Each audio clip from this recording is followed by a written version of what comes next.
Good afternoon, everyone.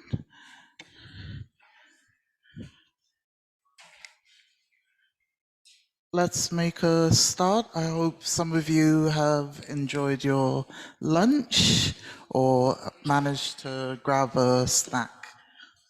So my name is Dee Woods. I'm from London in England, and I come from the UK member of La Via Campesina, the Land Workers Alliance, and I am the Western Europe coordinator, not coordinator, what am I thinking? Haven't had enough coffee. Yes, I'm on the coordination committee of the CSIPM and the co-coordinator of the Reducing Inequalities working group, which we have now changed to the Equity Working Group. So I'm just going to frame what our session will be about and introduce what our priorities are for the CSIPM before introducing our distinguished panel of CSIPM members and government representatives. So earlier this year, I listened to a very inspirational speech by Kumi Naidu, and he asked, how do we turbocharge intersectionality in all we do? And when we think about the world we're in right now, a world of so much abundance, millions of people are going hungry, are exploited or ill because of our food and economic systems. Acute food insecurity is responsible for over 3 million child deaths a year. About 29.6% of global population, that's about 2.4 billion people, were moderately or severely food insecure in 2022, of which about 900 million, just over 11% of people in the world, were severely food insecure. Worldwide, food insecurity disproportionately affects women and people living in rural areas to the alarmingly high maternal mortal rates in low and middle income countries. And this is in the SOFI 2022 report. We have farmers and farm workers who are exploited by a dominant industrialized global food system, farmers who don't receive living incomes, migrant workers in inhumane conditions in Europe and North America, enslaved children in supply chains in Africa and South America. There's increasing household food security in the global north, sexual violence against women and girls in all their diversity, impacting their access to food. There's malnutrition, overnutrition, health inequalities, increasing amongst certain social groups.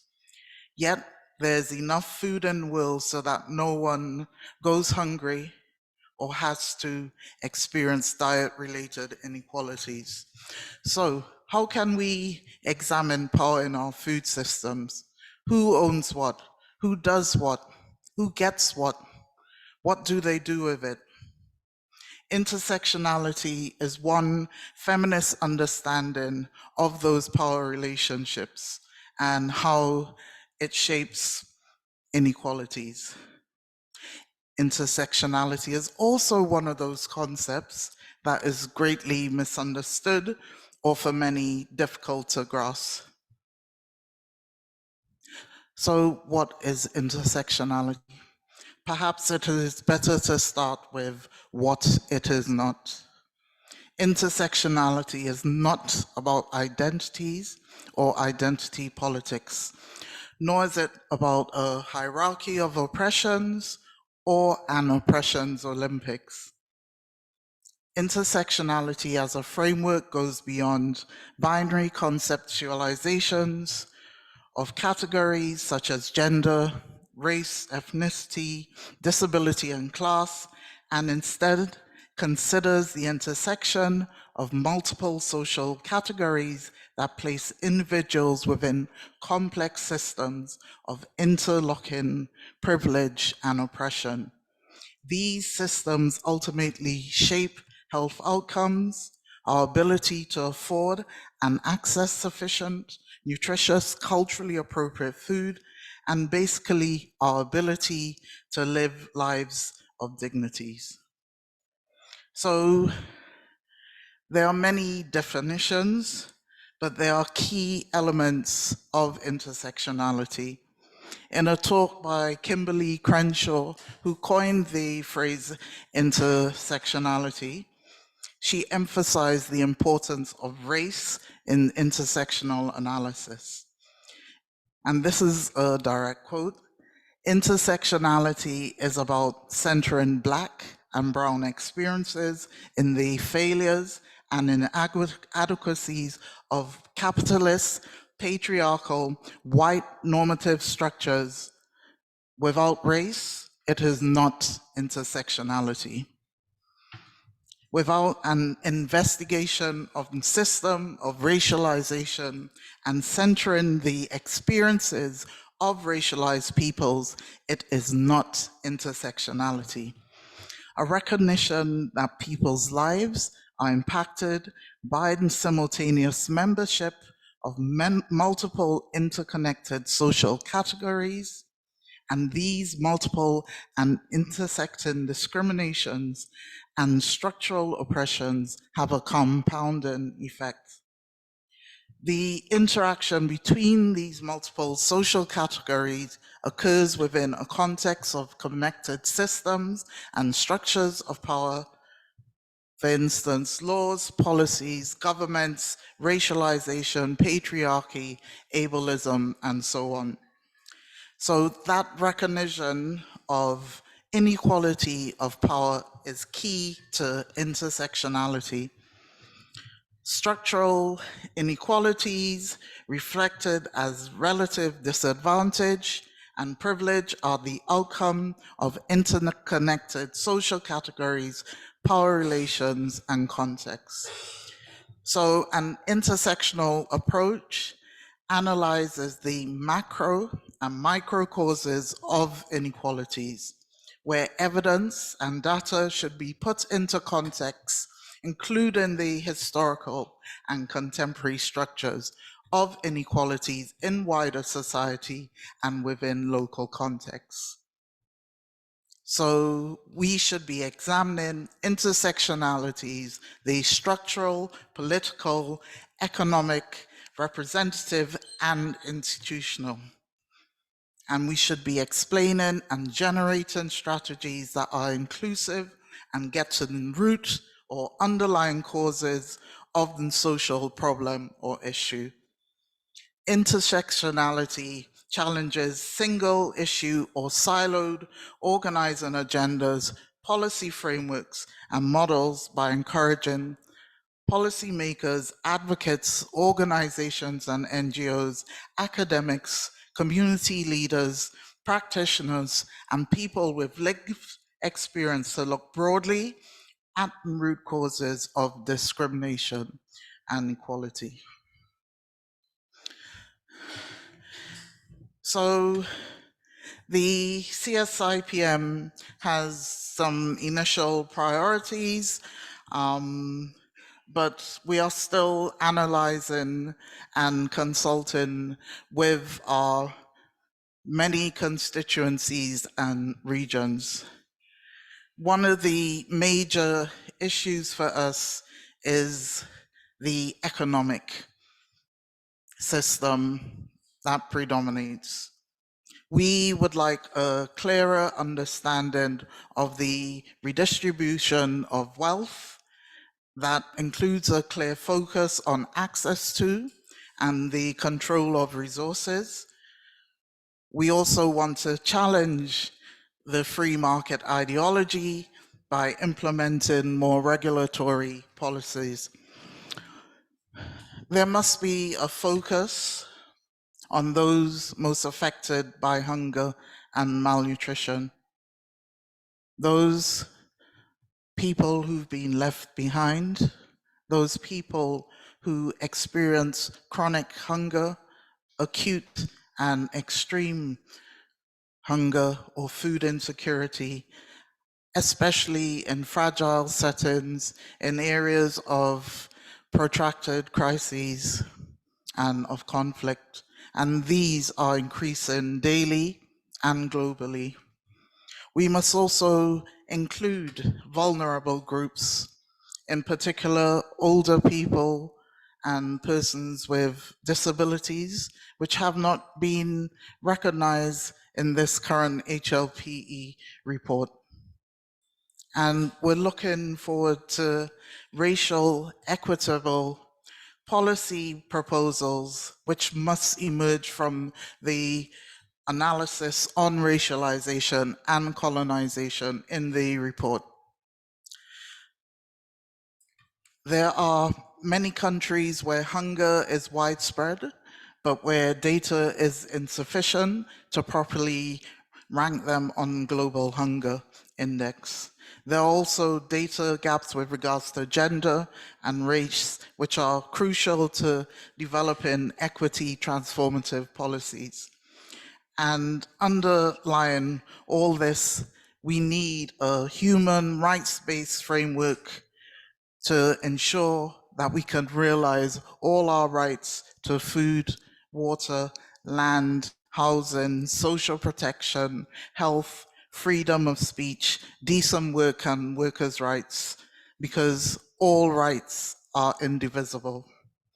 And we also need a thorough economic paradigm change without which these inequalities cannot be structurally overcome.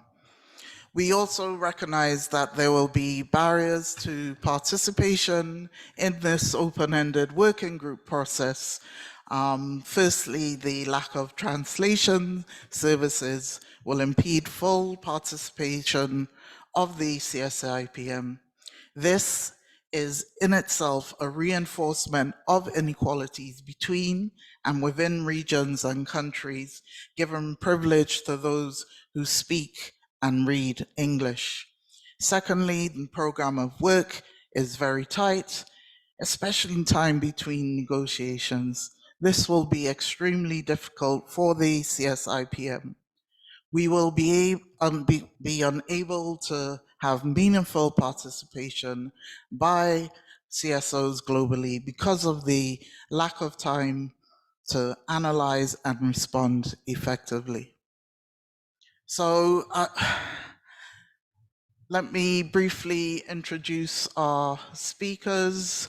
We have Leonida Odongo from the CSIPM Women and Gender Diversity Working Group, Ariel Molina, who's part of my co-coordinator and the CSIPM Equity Working Group, and I am pulling up my notes. Hang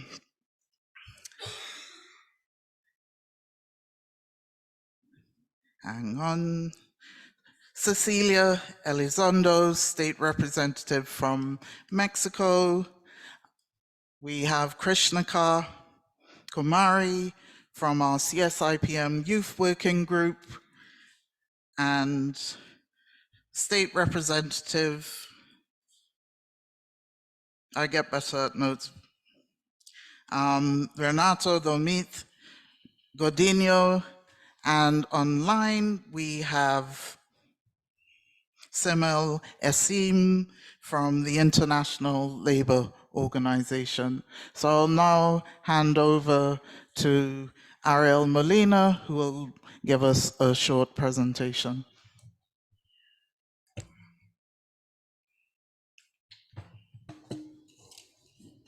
Hola, soy Ariel Molina de Brasil, hago parte de Urgency, que es la red internacional de la comunidad que sostiene la agricultura. Estoy acá representando a los consumidores dentro de mi CPI. Bueno, estimadas compañeras y compañeros de lucha, es un honor estar aquí hoy como representante de los consumidores en el seno de los mecanismos de la sociedad civil y pueblos indígenas para discutir la importancia fundamental de comer como un acto político y reconocer que nuestra mesa es, de hecho, un territorio de disputa. Necesitamos desterrar el colonizador del estómago.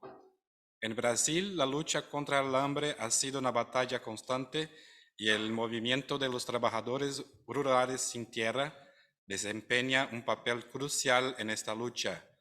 El MST es una voz poderosa en la promoción de la reforma agraria y el acceso a la tierra para familias que históricamente han sido privadas de este derecho fundamental. La tierra es el fundamento de nuestra seguridad alimentaria y el MST ha trabajado incansablemente para asegurarse de que más personas tengan acceso a ella. Es importante destacar que el MST es actualmente el mayor productor de arroz orgánico en América Latina y el mayor productor de leche en Brasil. Además, se ha dedicado a abastecer con miles de toneladas de alimentos a familias en situación de vulnerabilidad social en los centros urbanos. La redistribución de alimentos ya se practicaba antes de la pandemia y se ha intensificado en los últimos años, llegando incluso a personas que están siendo directamente afectadas por los cambios climáticos de los que somos testigos. Como consumidores que optamos por adquirir estos alimentos, estamos financiando la producción de alimentos provenientes de la reforma agraria y, de esta manera, contribuyendo a la continuidad de las acciones solidarias que garantizan el derecho a la alimentación para todos. Es una alimentación que celebra la tierra y ofrece comida de verdad. Aquí entendemos que comer como un acto político va más allá del simple acto de saciar nuestra hambre. Significa que cada comida que hacemos tiene un impacto, no solo en nuestra salud, sino también en nuestra sociedad y en el medio ambiente. La producción de alimentos sostenibles y el respeto por todos los derechos de las comunidades rurales son cruciales para la construcción de un sistema alimentario más equitativo. Nuestra mesa es un territorio de disputa donde elegimos conscientemente lo que ponemos en nuestros platos y, por extensión, lo que apoyamos. Es un acto político respaldar la agricultura familiar, valorar las tradiciones alimentarias y defender la justicia social en el acceso a los alimentos. En este evento y en nuestra vida cotidiana debemos recordar que nuestra elección de alimentos no es solo una preferencia personal, sino una declaración de principios. Como representantes de los consumidores, debemos apoyar los movimientos como el MST, que trabajan incansablemente para desterrar al colonizador del estómago y construir un sistema alimentario más justo e inclusivo. Por lo tanto, debemos seguir luchando, avanzando sin desfallecer, descolonizando los sistemas alimentarios y promoviendo la agroecología en su sentido más amplio. Al sumar la soberanía alimentaria, la soberanía territorial y la soberanía cultural, construimos verdaderamente la soberanía popular. Sí, gracias.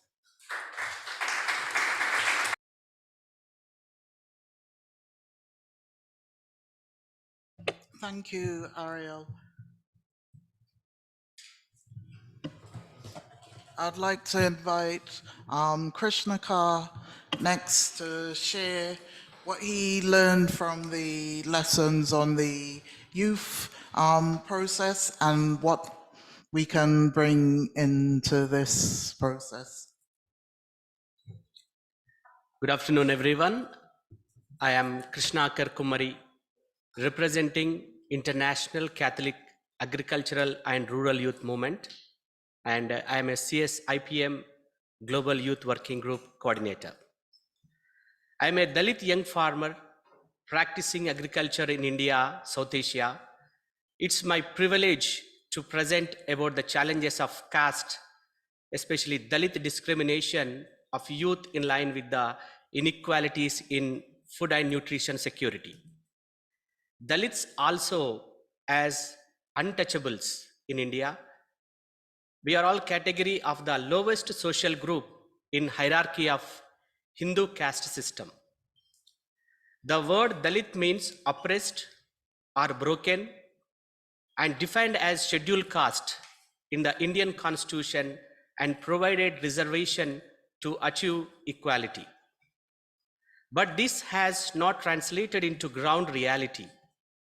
As caste discrimination continues, there are currently around 166.6 billion Dalits in India and largely in menial professions like scavengers and sanitation workers, in tenerary and agriculture laborers. Dalit youth and women face triple oppression due to caste, their economic deprivation, and their gender. So poverty levels of in India, the tribal population is 81.4 percentage and Dalits are 65.8 percentage in India. So the major challenges of youth in caste discrimination in India is the lack of social recognition. So here I am very happy to sit equally with everyone, but in India, the caste, the Dalits people is not allowed to sit equally. They are discriminated, they have to sit on the floor. This is the reality even then in this digital world, in this globalization. So the youth in caste discrimination, we are facing lack of social recognition, lack of access to the land, and the migration is a biggest challenge because the youth don't have a good jobs in the rural areas and they migrated from rural to urban, and when they will come back from urban to rural, they are unable to get the land because MNC companies are grabbing the land from the rural and poor people in Dalit sectors. The discrimination in all areas and access to avenues of social development, example education, jobs, etc. Resistance and violation of Dalit youth marries an upper caste. Lack of access to the market and supply chains, land grabbing, and upper caste are landlords. So barriers to be promotions in jobs due to caste factors, lower castes often face discrimination in the job market, with their higher cost being preferred for the employment opportunities. Dalits in particularly are often relegated to low paying and menial jobs and are excluded from many professional fields.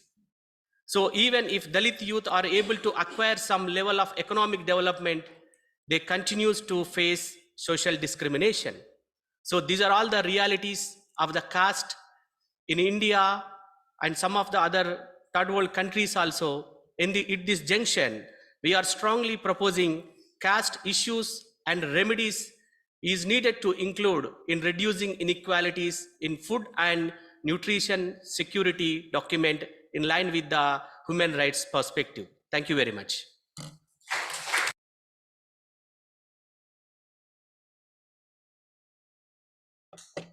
Thank you, Chris. Next, we have Leonida Odongo, and we would like you to look at the inequities that lead to discrimination and inequalities in the food system from a gender lens, but also looking at fragile settings. And I think you have a presentation prepared.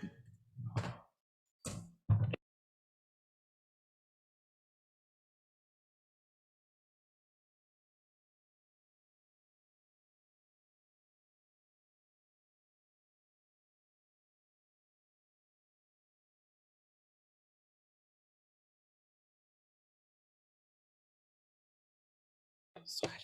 Good afternoon, everyone. I'm going to be sharing the lived reality. I come from Kenya, from an organization called Haki Nawiri Africa. We work on the intersection of food, climate, gender, and also with young people. What I'm going to present is the realities, the on-the-ground realities as far as food is concerned and inequalities based on gender is concerned.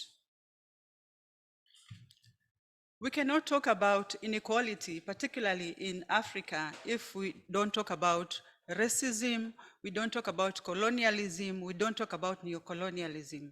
If we look at our policies, particularly relating to food, they are influenced by external forces. If we look at colonialism, for example, resulted into ordinances, for instance, the land ordinance, where people were losing their land, natives were losing their land. It led to creation of native reserves. It led to elements such as hard tax, which in essence was forced labor, where people had to work in order to have the hard tax. Despite independence across many African countries, the inequalities continue to date. If we talk, for example, about women particularly, women cannot control land. Patriarchy determines who controls land, and without land, we cannot talk about food. Without land, we cannot talk about food security. And of course, if we look at credit matters, access to credit, it's only the person whose name appears on the title deed that can actually access credit. In my country, for example, only 2% of women have title deeds out of over 50 million people. And sadly, women are the majority of those who work in the agricultural sector. They are the majority of seed savers. They are also the majority of food producers.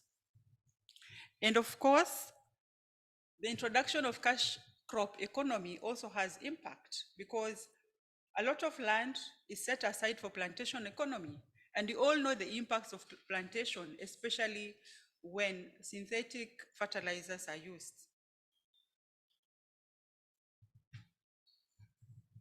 When we look at patriarchy, access to land, as well as food production, as I said before, women produce the food, but it's men who decide the pricing of the food.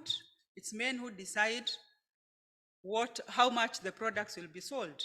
And we've had instances where women become victims of gender-based violence because they question the farm produce. And this is very evident in many countries. Women have lost their lives, they've lost their limbs because of asking questions about food. And of course, coupled in all this, there are different forces, for example, corporate capture, which is negatively impacting, particularly in Africa. As you may all know, Africa is the new frontier as far as dumping of used products. Africa is the newest frontier as far as technology is concerned, and we all know that the technology is there, but it's not, patents don't allow for technology transfer. And of course, this is also perpetuating inequality, and the most impacted are women. Those are some of the issues. For instance, when you talk about what is perpetuating inequity, we are seeing a lot of agri-loans and financial tech coming into the African continent. We have instances, for example, where companies, they'll give you seeds and chemicals on credit. And as you all are aware, in Africa, the bulk of African food producers depend on rain-fed agriculture. What happens when an agri company has given me a loan, it has not rained, and my crops are wilted? It means that they're going to come to my house and take all my electronics because those are the most expensive elements. And this, in essence, instead of these agri systems, instead of improving the lives of women, they're actually making women become poorer. We have another challenge of genetic modification, plantation economy, and the inherent problem of monocropping. And of course, women are more vulnerable to diseases, especially because of pesticides.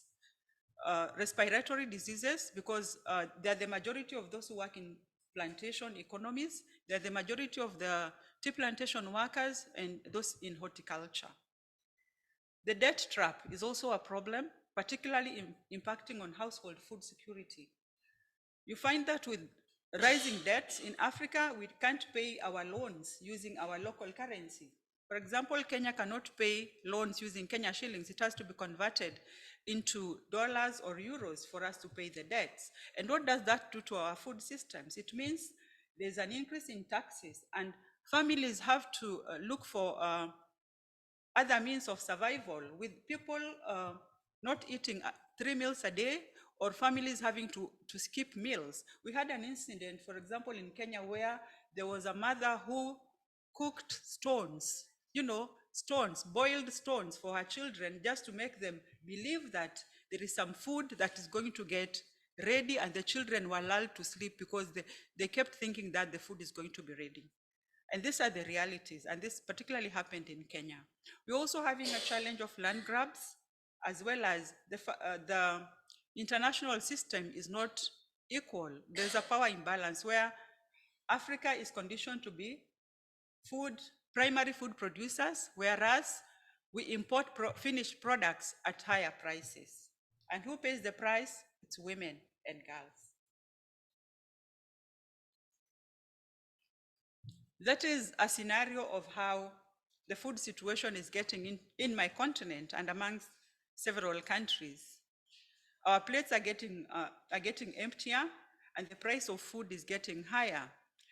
And this is interlinked to a situation of rising climate change. If you look at the IPCC report, Africa is in that report as a continent that is adversely impacted on by climate change.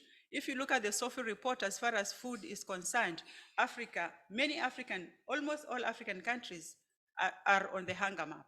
And yet, this is a continent that has the best climate, the best soil, and the most youthful population. What needs to change? One, there is need to address the systemic causes of inequality. We need to advocate for the redistribution of resources. There is need to tackle patriarchy, particularly at the household level.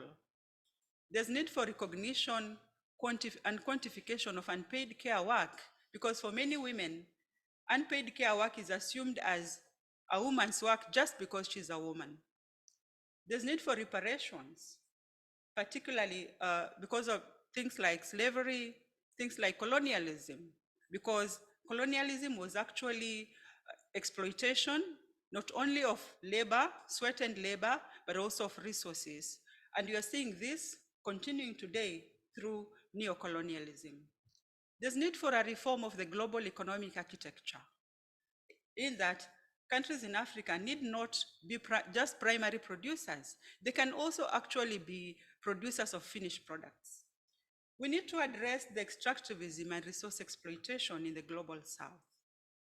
And lastly, there's need for sustainable consumption and production, and this ought to be anchored on ecological justice. Thank you.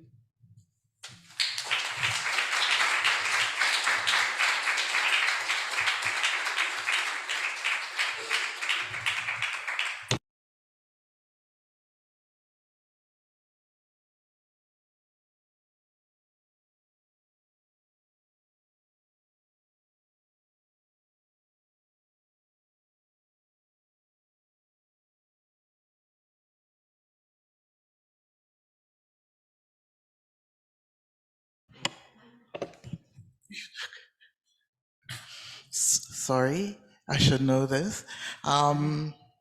So next we have Cecilia Elizondo. From your government's perspective, what do you think are the biggest causes of inequality in food system and biggest challenges to implementing effective policies to reduce it? How can policies be shaped from an intersectional lens to achieve meaningful equity in food system?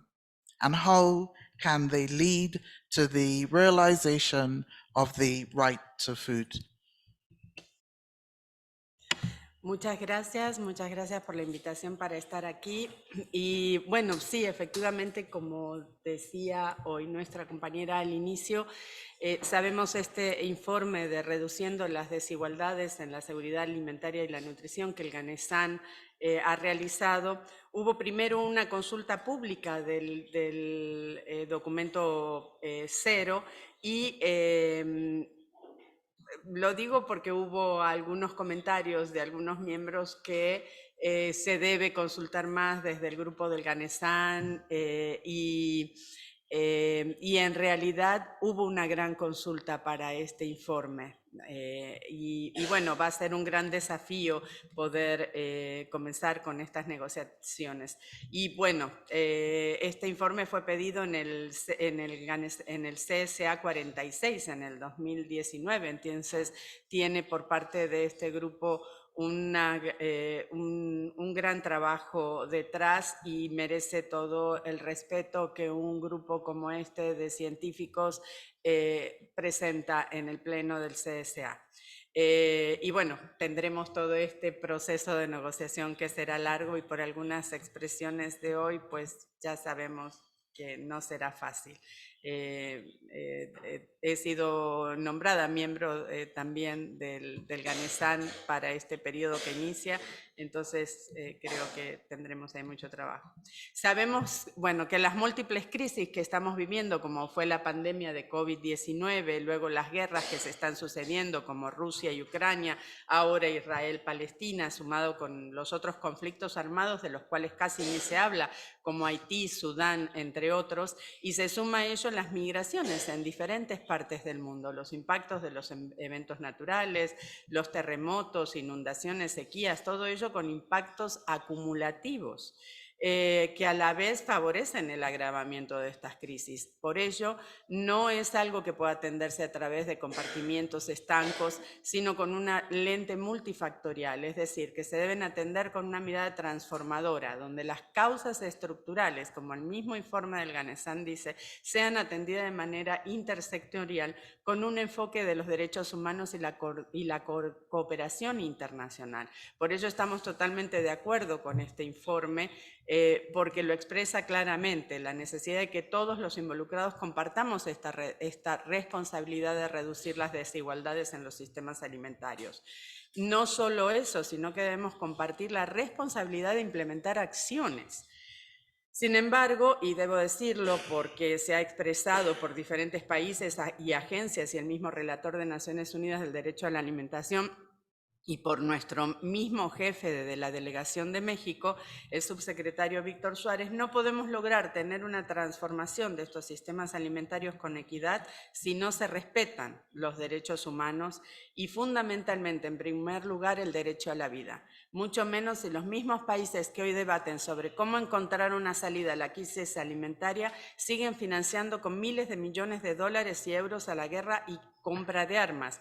Me quedé aproximadamente en los 100.000 millones entre euros y dólares, más en especies que algunos países dan en armas. Entonces, pues no podemos saber realmente a cuánto asciende ese monto. Y por otro lado, otorgan migajas para atender las crisis por los impactos que ocasionan esas mismas armas de un lado y otro de la frontera de estas guerras, como también migajas para atender los impactos de los eventos naturales. O por otro lado, gastando también miles de millones en construir muros y no queriendo invertir en apoyar el establecimiento de programas que mejoren las condiciones de vida en los países donde la gente se ve obligada a migrar por no tener oportunidades. Y hablo de todas estas situaciones de crisis porque en diferentes estudios de interseccionalidad en el ámbito mundial se observa que estas condiciones nunca son indiferentes al género, porque de manera histórica, como también comentaba la compañera, las emergencias ambientales, guerras o crisis humanitarias impactan de forma diferenciada en mujeres y hombres. Se ha identificado que la pandemia de COVID-19 ha tenido un mayor impacto en las poblaciones más vulnerables, entre ellas las que se encuentran las mujeres, niñas, poblaciones originarias, comunidad LGBTIQ+, migrantes, profundizando significativamente las desigualdades socioeconómicas, sanitarias, ambientales, de género y étnico-raciales que estructuran el sistema neoliberal, patriarcal y colonial en el que estamos inmersos. Y desde la perspectiva analítica de la interseccionalidad, estos factores mencionados interactúan entre ellos adoptando formas diferentes de discriminación. Enfocándonos en los sistemas alimentarios, que es básicamente la pregunta, sin duda alguna uno de los mayores retos para enfrentar y que es una de las principales causas de las desigualdades en los sistemas alimentarios es la interferencia de las corporaciones transnacionales de alimentos ultraprocesados en los esfuerzos que hacen las dependencias gubernamentales encargadas de la salud pública para regular prácticas nocivas y poco éticas que tienen estas compañías, como por ejemplo la comercialización de productos no saludables, comidas y bebida chatarra, en la publicidad engañosa en general y en particular la dirigida a niños y adolescentes, el incumplimiento del Código de Sucedáneos de Leche Materna, etc. También el Instituto Nacional de Salud Pública ha podido constatar que el marketing publicado de alimentos no saludables impacta más en las poblaciones vulnerables. Además de la cooptación que hacen las mismas transnacionales de estos en los sistemas productivos, donde se pretende obligar a los países a utilizar agroquímicos altamente tóxicos y semillas transgénicas, como la controversia que actualmente ustedes deben saber enfrenta a México con Estados Unidos, y en el caso de ese mismo país que le está exigiendo a Argentina o está amenazando a Argentina que el 66% del té que va a Estados Unidos proviene de este país, y los está amenazando de que si siguen dejando de usar los agroquímicos y siguen transitando hacia la agroecología y la utilización de bioinsumos, le van a dejar de comprar el té. Entonces, también sufrimos algunas desigualdades causadas por el sistema de salud en México, derivado de acciones de que por décadas los gobiernos anteriores, en base al modelo liberal, fueron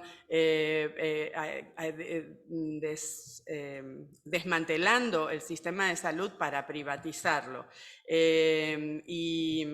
Bueno, pues otra desigualdad que tenemos es la calidad en la dieta de las personas de menor nivel socioeconómico, lo que provoca mala nutrición en el acceso a alimentos saludables y menor asequibilidad para algunos grupos poblacionales debido a que los ingresos son bajos.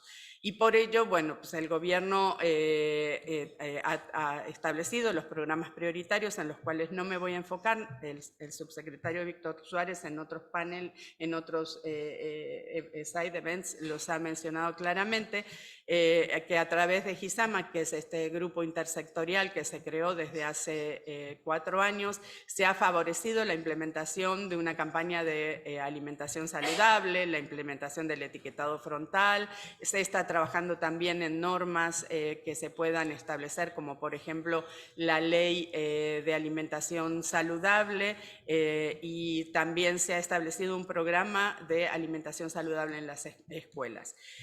Dentro de las acciones para reducir estas desigualdades, el Gobierno de México, de acuerdo a la Secretaría General del Consejo Nacional de Población, en primer lugar logró realizar el censo 2020 antes de la pandemia. Esto permitió por primera vez estimar la población afrodescendiente en el país. También se han incorporado temas emergentes como la discapacidad, la movilidad humana y los índices de migración en nuestras encuestas nacionales. En 2022 también esto es histórico en México.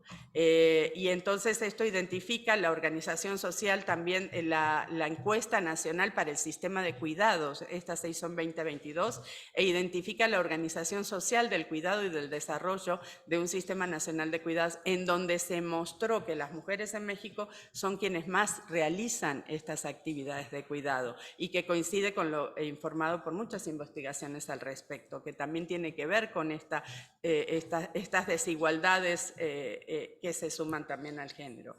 Se han hecho encuestas sobre discriminación y otras sobre envejecimiento, sobre diversidad sexual y de género. Hoy sabemos, o sea, esa se hizo en 2022, hoy sabemos en México que, que 1 de cada 20 mexicanos y mexicanas se identifica como LGBTI, más en las nuevas generaciones la apertura es más notable, los jóvenes entre 15 y 19, el porcentaje de población LGTBI más es del 15%, más del 15%, y en los grupos de 60 años y más un 9%.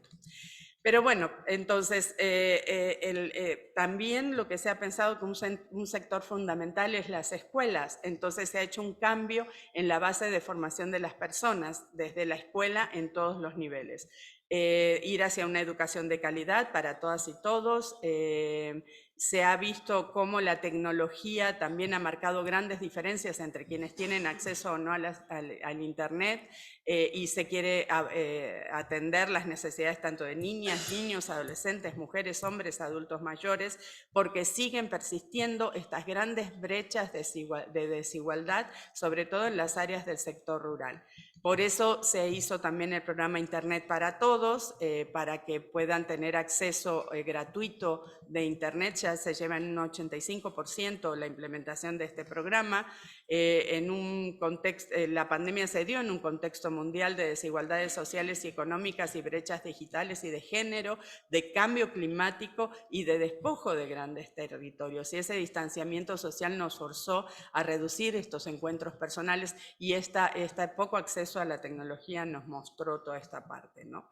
Entonces, bueno, se han hecho programas para que los jóvenes también puedan volver a la escuela. Fue muy difícil después de la pandemia, pero se está llevando adelante a partir de que se estableció en la Constitución de México en 2019 el derecho a la educación. Y entonces un nuevo modelo de desarrollo basado en el bienestar de las personas, un nuevo plan de estudio para la educación preescolar, primaria y secundaria que reconoce la diversidad lingüística, histórica, intercultural, territorial, sexual y de género en el país. El currículo de la nueva escuela mexicana busca promover una educación que forme ciudadanos y ciudadanas capaces de construir relaciones para el bienestar, que promuevan un buen trato, el profundo respeto y aprecio a la dignidad propia y de las demás personas. Entonces, crea un nuevo paradigma educativo, un modelo que reconoce que en la vida escolar hay personas de diferentes pueblos, grupos y comunidades con distintas condiciones de salud, migración, orientaciones sexuales, identidades de género y estilos de vida, donde se expresan lenguas de diversos grupos étnicos y bueno, pues en las políticas con respeto irrestricto a los derechos de todas las personas, ¿no? Entonces, la escuela no solamente debe promover y brindar esta parte de acceso a la tecnología y a la ciencia y a las humanidades y demás, sino que debe promover estilos de vida saludables, el respeto a la naturaleza, el buen trato hacia los demás, evitar comportamientos depredatorios y colonialistas, así como actitudes racistas, discriminatorias y machistas. Las relaciones escolares deben ser libres de cualquier tipo de violencia, discriminación, abuso, acoso físico, psicológico o sexual. Esto también se abrieron los servicios de educación especial, se atienden a personas con discapacidad, con dificultades severas de aprendizaje, de conducta o de comunicación, o con actitudes sobresalientes o talentos específicos o condición de espectro autista. Hay atención de la población escolar migrante que asiste a la educación básica, para lo cual se cuenta con un programa de atención educativa en la población escolar migrante, y mediante el programa de atención a la diversidad de la educación indígena se proporciona apoyo a las escuelas de educación indígena para lograr con atención, lograr atender adecuadamente a estas poblaciones. Entonces, pues bueno, también desde el Consejo Nacional de Ciencia y Tecnología se creó una nueva empresa que es Innova Bienestar, una empresa paraestatal mexicana para el bienestar y la calidad de vida, enfocada en elaborar todos estos equipos para personas con discapacidad que puedan tener acceso a menor costo. Entonces, para terminar, de alguna manera, México está una vez más poniéndose a la vanguardia en lo que este informe que el GANESAN nos presenta nos da. Primero, el reconocimiento, saber dónde tenemos estas discriminaciones, dónde tenemos estas desigualdades y a partir de allí, entonces, involucrar en la atención de todas estas desigualdades a todas las áreas en la política pública y en la redistribución, un giro en las políticas públicas y la redistribución de estos apoyos en los diferentes programas. Es posible hacer este tipo de programas de manera conjunta, no tenemos que quedarnos con el discurso de que no se puede o que no se necesita dinero. El dinero se puede redistribuir en nuestros países cuando se acaba el conflicto de interés con las transnacionales. Gracias.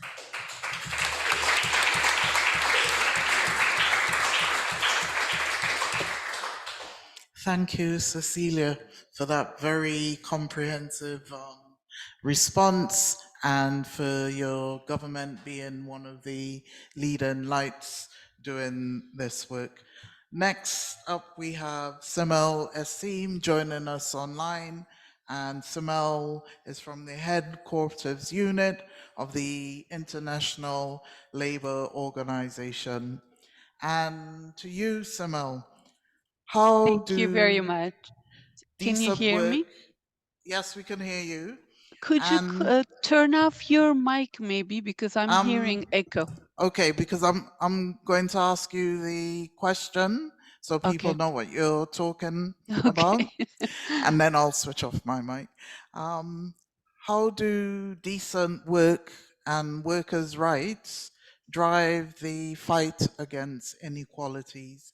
And how can the conclusions of the 2022 Decent Work and Social Solidarity Economy become drivers of the reduction of inequalities? What state action is needed? Sorry, 3 questions in one. And how many minutes? 5? About 5. We could go a bit Okay. over, but 5, Okay. please. Thanks. Okay. Thank you for the introductions. I actually wear the hat of ILO co-op, but I also wear the hat of the co-chair of the UN Task Force on the Social and Solidarity Economy, which is marking its 10th anniversary this year. And you may say, what is this terminology again? The UN coming up with new terms, but in fact, the social and solidarity economy is very much a grassroots social and people's movement-based terminology, like the popular economy, the solidarity economy. These are very much, in fact, from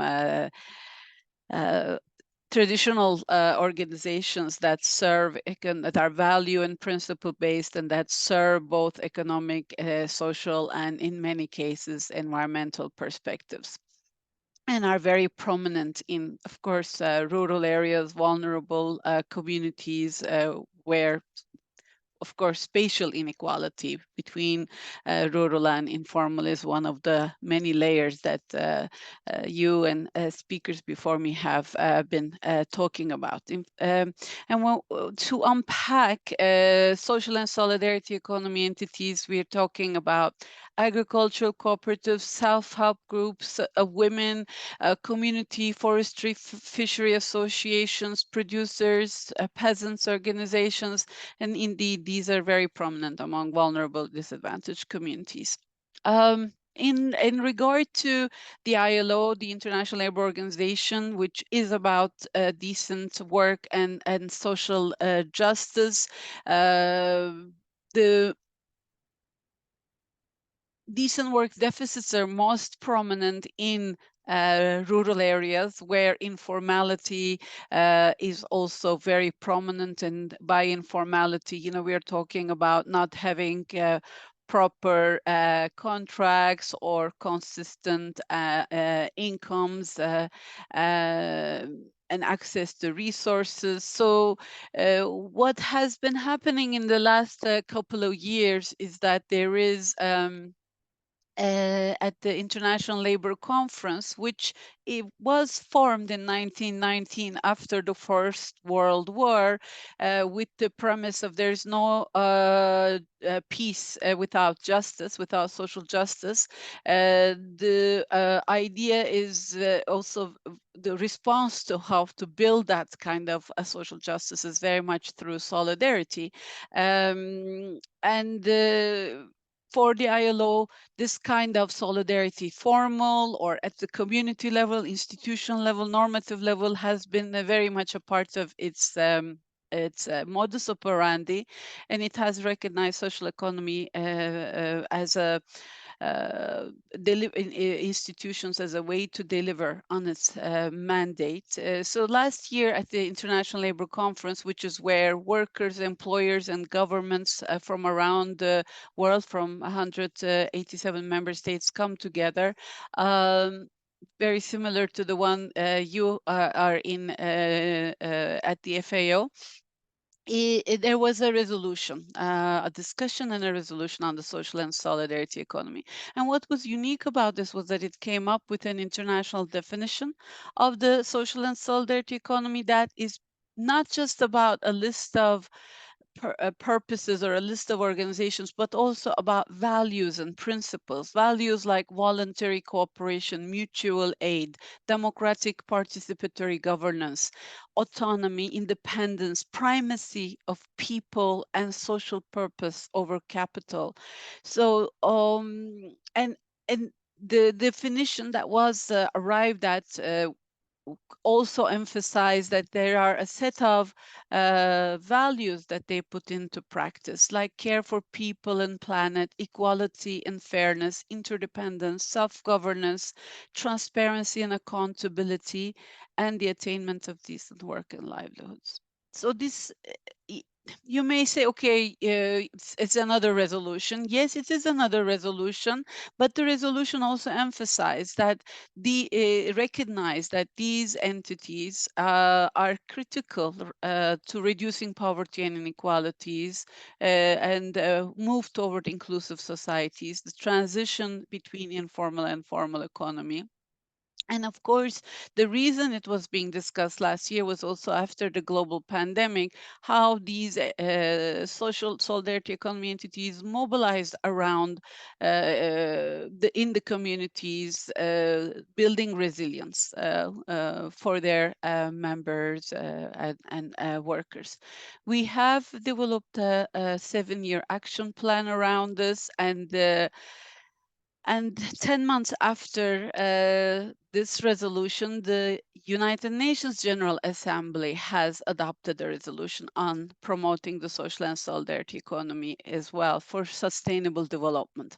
This was also supported by governments like Chile, Senegal, and Spain, and many others. So it's in fact an instrument, not only for the as a social and solidarity economy actors and movement, but it has recommendations for member states, for governments, saying take this into account, develop an enabling environment, integrate it into relevant policies like agriculture and trade,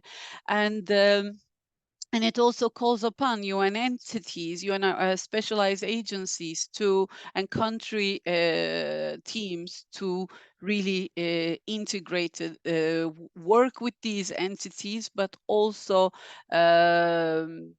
support these entities to contribute to achieving the Sustainable Development Goals. Now,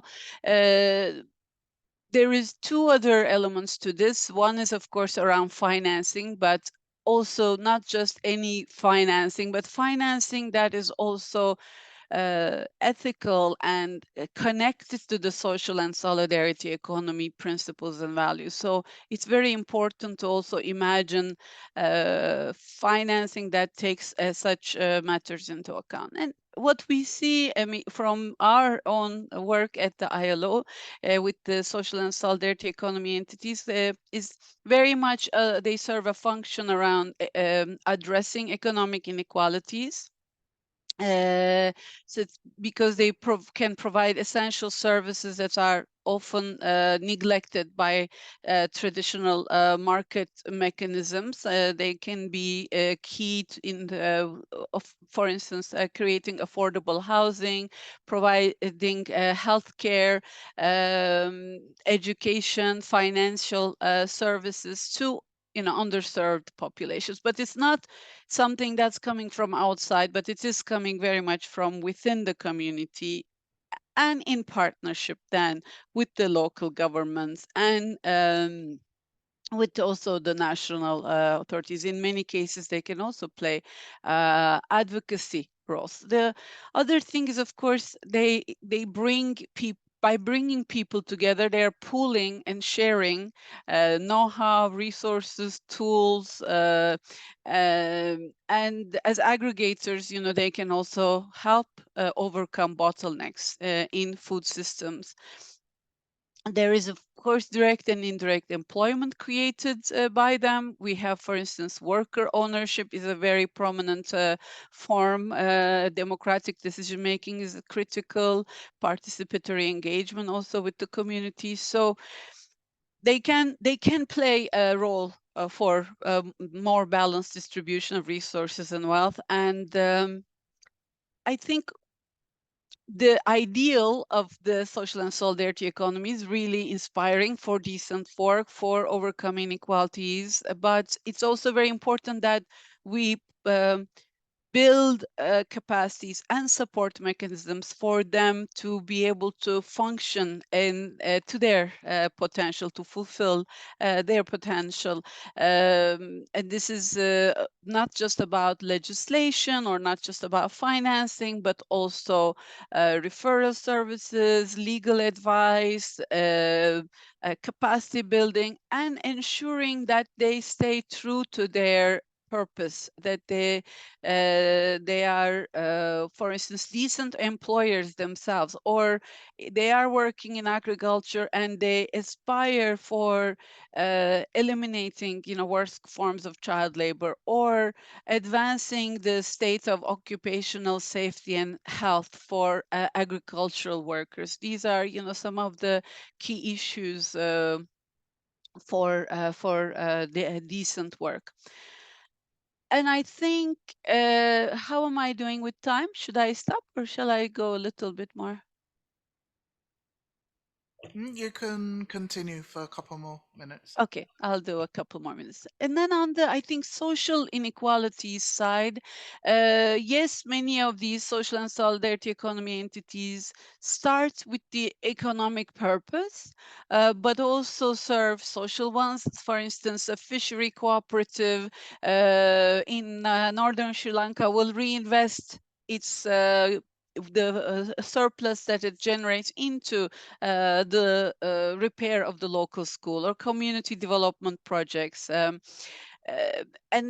this kind of purpose-driven use of the surplus is, in fact, something that can help marginalized groups, foster social inclusion, including refugees, people with disabilities. For instance, what we are seeing a lot in communities that are receiving a lot of forcibly displaced populations in East Africa and Arab states, local and they often are in rural areas or in working in agriculture, and we see a lot of the producer organizations, peasant organizations also working with them, financial saving and credit groups and unions integrating these refugees. And yes, it has an economic function, but also it's a social inclusion, social harmony and cohesion function, because often between low-income host communities and also very vulnerable refugee communities, there can be a race to the bottom and heightened tension. So this kind of collective action and mutualistic, solidaristic organizations can really also help on the social cohesion front. And of course, the Sustainable Development Goal 16 being one of the least let's say, least adhered to, the one that where we need to do most progress in, can also be served with these. I think I can say just a couple of sentences on the environmental side. Of course, when you are community driven, you do tend to want to protect the community. So environmentally friendly techniques can, like organic farming, agroecology, can exist in these, in the practices of these entities to preserve biodiversity and better uses of water, reduce reliance on, harmful pesticides and fertilizer. But of course, there is awareness and tools and know-how that needs to be generated. There is inherent indigenous knowledge, but with these collective aggregators, groupings, there is a chance for that knowledge to also not be lost, but also be further accentuated. Instead of training one, you can, leave the knowledge in the custody of the group, and the group can keep reproducing that knowledge. And you have, of course, those social economy, solidarity economy entities that are based, that are focusing on, renewable energy generation or Thank you recycling practices. so So much, Simone. I will stop here. Thank you for Yeah. listening to me, and Me? back to you.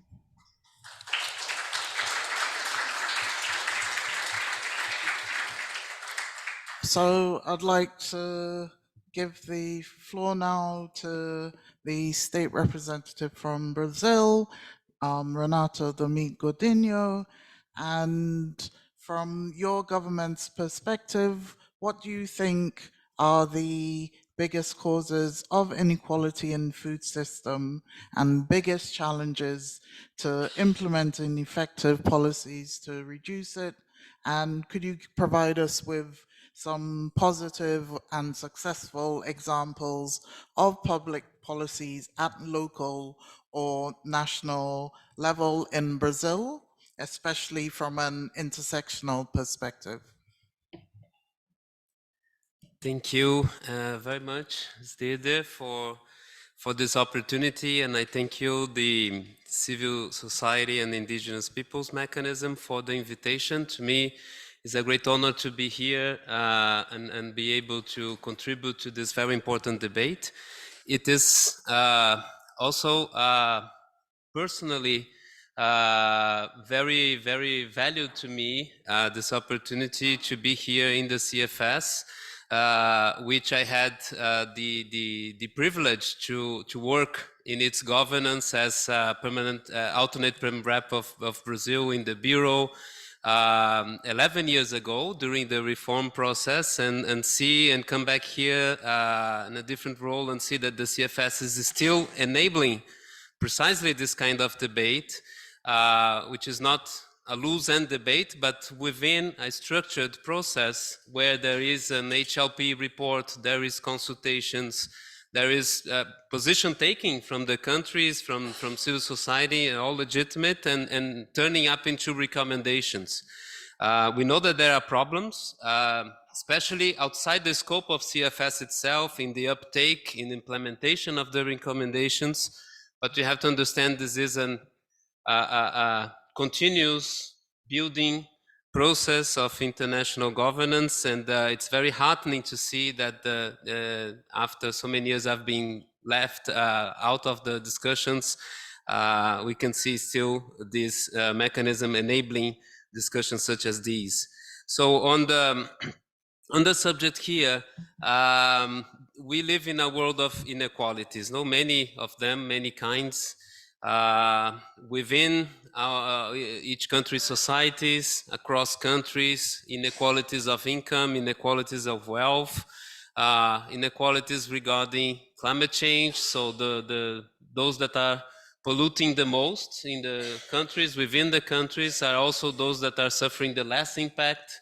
And conversely, and those inequalities are becoming more acute within many societies. It is maybe one of the most worrying problems in the world right now.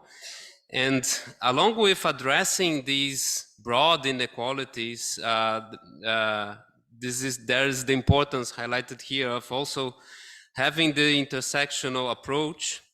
And even in progressive circles, there are some with the view that one kind of approach would detract from the other. We don't believe that. In our government, on the contrary, we think those approaches are mutually reinforcing. So trying to address broadly inequalities, at the same time trying to address multifactorial causes of poverty and inequality, including gender, race, territory, background, migratory status, cultural aspects, caste, as Mr. Kumari here reminded us. So I can say that in the government of Brazil, at least the term intersectionality is not very well used, but from what I heard here, I do understand that the concept itself is being applied even not under that label. But the challenge is how to translate that, which hearing you, Ms. Deirdre, is a quite complex concept. The trick is how to translate it into concrete policies, no? And cutting through the complexity and achieving it concrete policy instruments in the ground that can address at least some progressively these causes, these factors, and makes an improvement of things. So Brazil, and maybe I'm a bit suspect, no, not the one to talk about this, but Brazil used to be quite a leading country in this approach. Unfortunately, the last decade or so, we have gone through political going backwards in our country in a way that our previous government and administration jeopardized many of these interrelated programs, the governance structures, the councils that were established to address precisely this kind of issue. And as a result, could even be put as a case study, because as a result, we could see that those programs, they were working for something, because after they were discontinued, we could see poverty increasing quickly, in the sense that in the beginning of this new year, with the launch of the last SOFI report and Brazil's own inquiries and surveys, you can see 125 million people in some degree of food insecurity, and 33 million of them in a severe degree of food insecurity. Brazil, as our minister said in the plenary on Monday, is back to the UN hunger map after having left it in 2014. And it will be a great challenge, but now there is a vow. And happy to say that Brazil is back, as we are using to say in different international fora throughout this year, vowing to take Brazil off the hunger map again. And for that, a number of actions are being undertaken. And I think very key to the debate here was the recognition from President Lula of the specificities of the forms of discrimination and inequality that led to the creation of actual ministries for several of those forms. So a ministry was created beyond the Ministry of Human Rights. A ministry was created specifically for indigenous peoples, for women, and for racial equality. So they were created there, and to help and work with the other line ministries in knowing throughout the causes, the root problems, and how to address these issues. Even on solidarity economy, Ms. Simel from ILO reminded us of this concept, and I can say that it is very well known in Brazil, so it causes no strangeness at all. And a week ago, by the way, a national council was reinstated on solidarity economy so that the work can resume on that.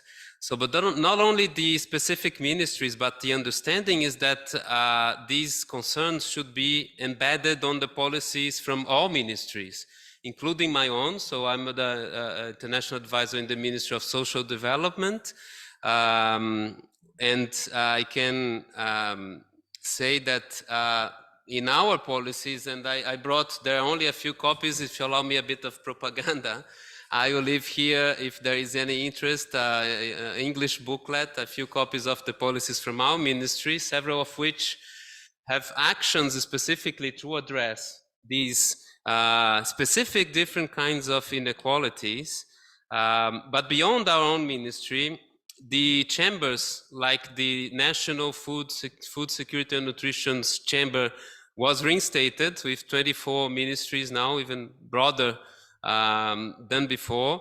The National Food and Nutritional Security Council, civil society participation. So like Cecilia from Mexico also talked about these interministerial chambers that are now reinstated in Brazil.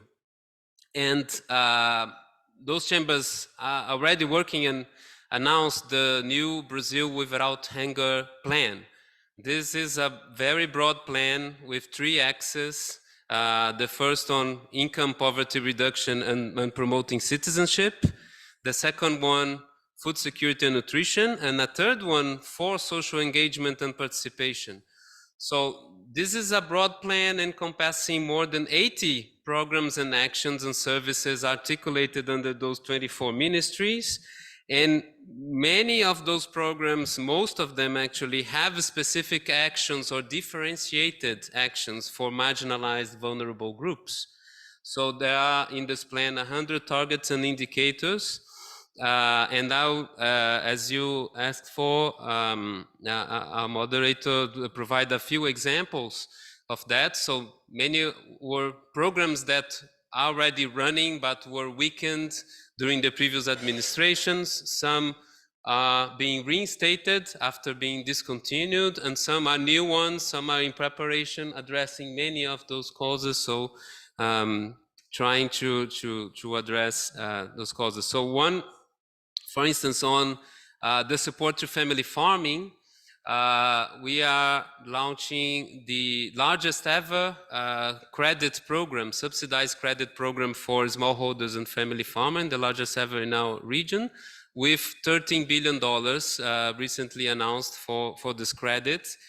And this program is targeted at family farmers, but it has advantages and better conditions for the poorest regions, such as more time to repay, lower interest, increased timeliness bonus. There is a specific finance tranche for rural women with higher ceilings for the lendings.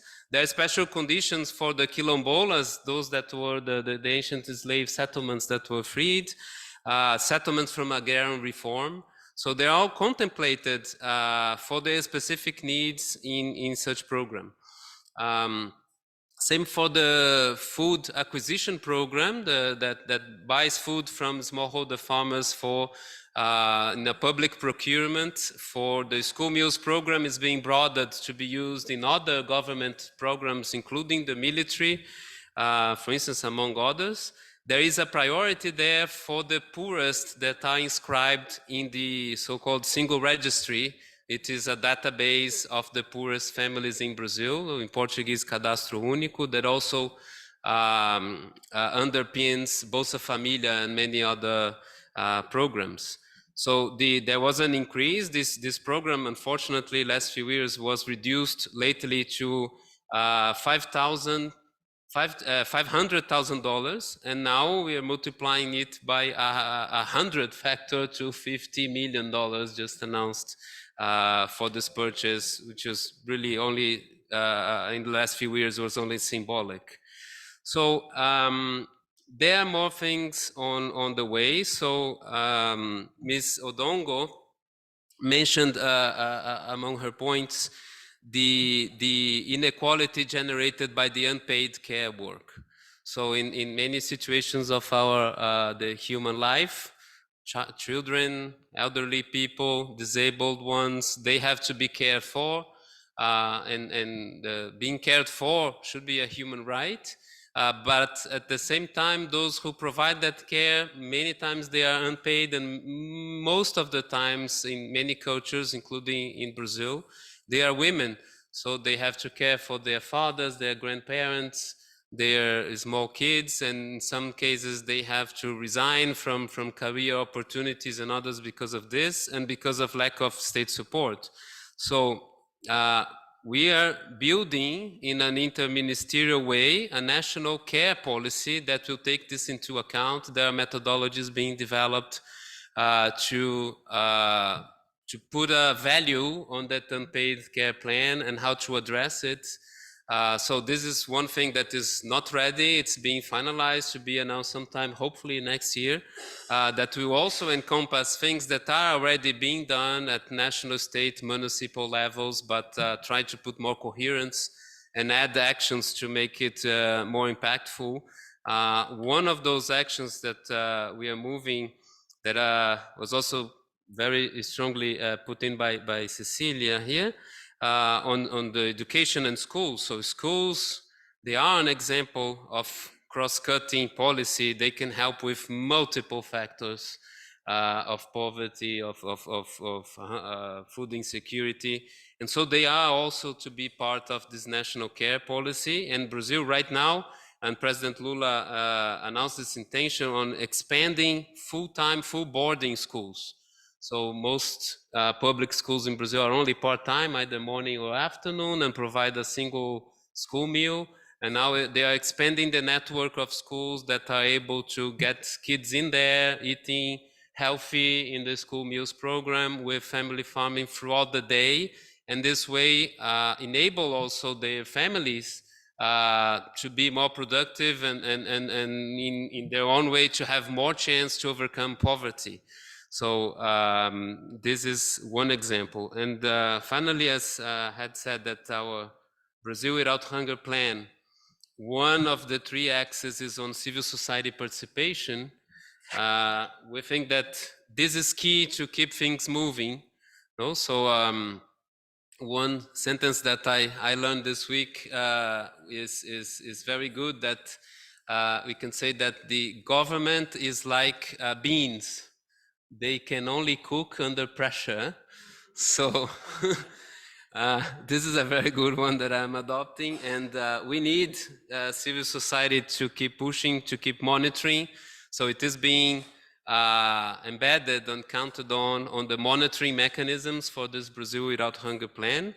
And soon we'll have our national conference on food security and nutrition, a national conference on the social assistance system, the SUAS in Brazil in December, and they will convene and gather proposals for the updating of this national food and nutritional security plan that will provide guidelines for the next few years. The same model that I think in some extent inspired the CFS reform, and that we believe that we should keep pushing for. Thank you. Thank you very much.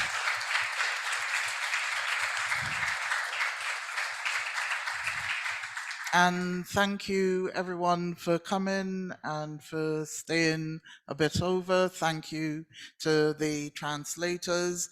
And I think if we have to take away anything, it's about being true to purpose, being true to the purpose of all human rights, and that we have a right to live in dignity and we have a right to food. Thank you.